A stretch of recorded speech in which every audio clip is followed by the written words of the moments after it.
Let's talk about the Japanese yen. It is going through a rough time. Its value against the US dollar has declined sharply in the last 3 years. The yen has lost over a third of its value. And on Monday, it dropped further. $1 was worth around 160 yen. This was the Japanese currency's weakest position since 1990. So what is happening to the yen? If Japan is the world's fourth largest economy, an economic powerhouse, why is its currency so weak? The reason is the United States, more specifically, the interest rates in America. Take a look at some numbers. What is America's interest rate? Anywhere between 5.25 to 5.5%. What about Japan? Less than 1%. In fact, 0.1% to be precise. That's the rate in Japan. Now think from the point of view of an investor. If you had a large sum of money, say $1 million to invest, where would you take your money? Would you take it to the US, where you'll earn over 5% in interest? Or would you go to Japan, where the return is next to nothing? The choice should be clear.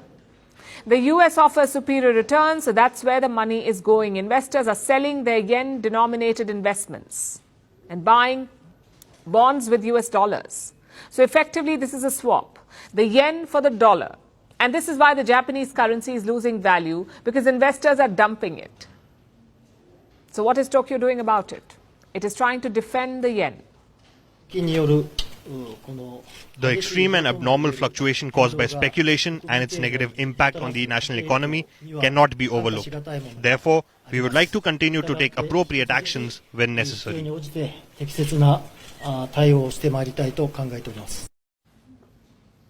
Tokyo is being cagey with the details, but Japan's central bank did make an intervention this week. It is called the Bank of Japan. It dipped into its reserves and bought large amounts of yen. The specifics have not been made public, but the yen has shown some recovery. Today, the price of $1 was around 157 Japanese yen. So the Bank of Japan may need to keep fighting, although it rarely intervenes to protect the yen. Do you know when was the last time they stepped in? Back in 2022.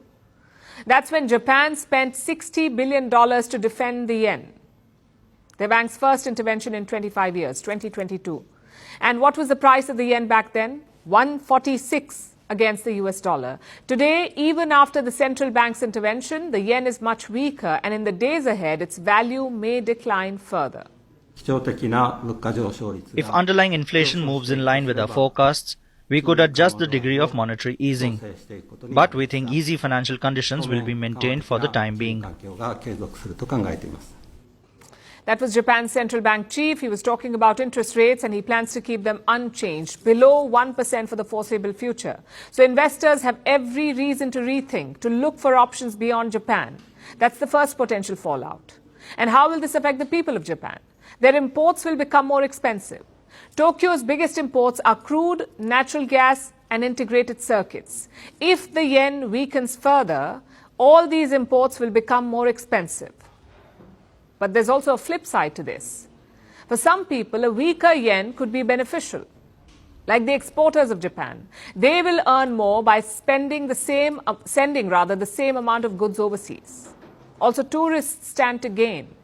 If you've been meaning to visit Japan, this is the best time, especially if you're American, or just anyone really carrying American dollars to Japan. You'll get more out of your money. But overall, the signs are not looking good. In March this year, Japan narrowly avoided a recession, though there is still a feeling of economic distress there. Look at this headline.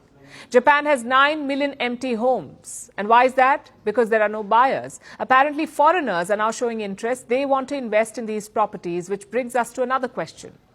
Is it time for Japan to think about a shift, perhaps allow more foreigners into the country? Considering the current state of affairs, it won't be a bad idea to consider.